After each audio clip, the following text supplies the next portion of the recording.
Hello everyone, welcome to our channel Isc Steno. We are starting the passage at speed of 100 words per minute. Start. The Rural Credit Survey Committee, which looked into the entire question in 2001, had made certain recommendations in the drafting of our plans. The recommendations of the Rural Credit Survey Committee were given due weight. You know that in the 9th 5-year plan, it was stated that at least 50% of the villages should be brought under cooperatives. According to the 11th plan, all the villages and all the peasant families are to be brought under cooperatives. This is the perspective with which the Planning Commission has looked at the problem. What prompted them to do that was that in the Rural Credit Survey Committee's report, they have said that both through the government and cooperative sources, credit were available to peasants only to the tune of 6%. Through cooperatives alone, it is, I think, 3% or so. The other sources of credit to the peasants are the original moneylenders. They have elaborately described all that. One point which they stressed in their report is that even the cooperatives do not cater to the needs of the weaker sections of the village community.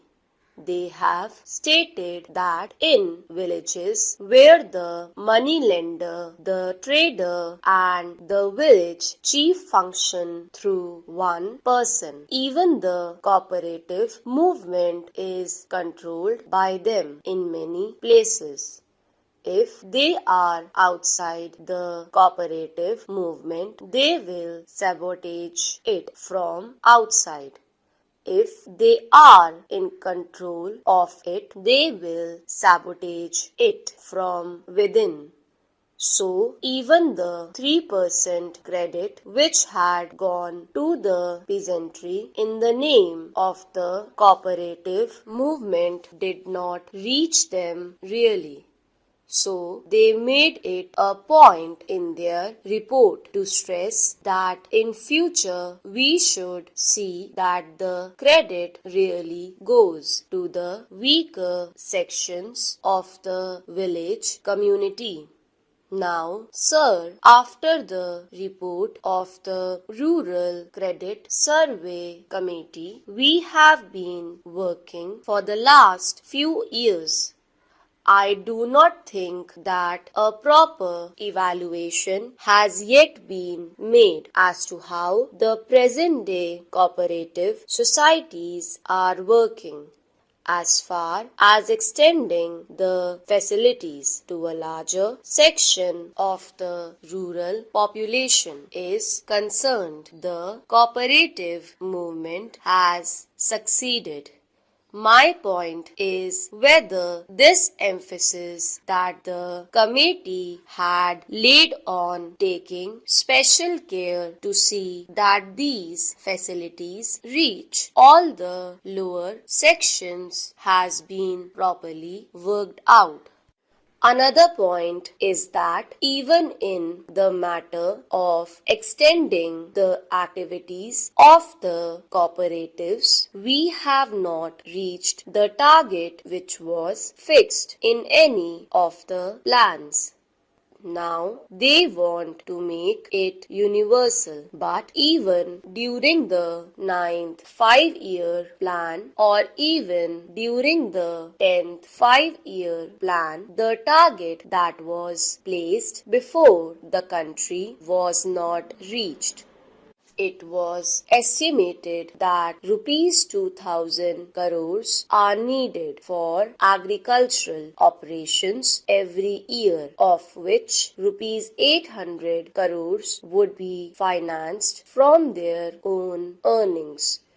The other rupees 1200 crores they have to get either through cooperatives or through other agencies, and this is needed for their short-term, medium-term and long-term loans. For all this, of course, the cooperative department have made certain plans and they have made certain studies under the leadership of the VL Mehta committee, and they have really made certain concrete and helpful suggestions to improve the working of these cooperatives. But even here, in spite of all the recommendations, in spite of all the studies, things are not working in the proper direction. Now, apart from these credit facilities, much has been said here about the processing factories like sugar factories, etc., which should go to help the peasants. I fully agree that apart from credit societies, marketing societies, processing societies, all these put together will be of great help to the peasants. But are they really serving the real agriculturist? I have heard some people speaking about the successful functioning of certain cooperative societies. I know one cooperative sugar factory. Among its members, not even 1% are actual agriculturists. Just like a joint stock company, shares are sold, capital is raised, and they are running a proper factory. My point is that such factories should not be brought within the purview of the cooperative movement. They should be treated as ordinary joint stock companies. I will quote another example which is to be followed, and that is the Weavers Society. There they have made it a point that among its members at least 80% or 90% should be weavers themselves. They have made that a strict rule. If that is so, if such principles are accepted and adhered to, then these processing societies will be of immense help to the peasants. Otherwise, in the name of helping the peasants, some people escape the other obligations that may accrue from running a joint stock company and are taking the benefit.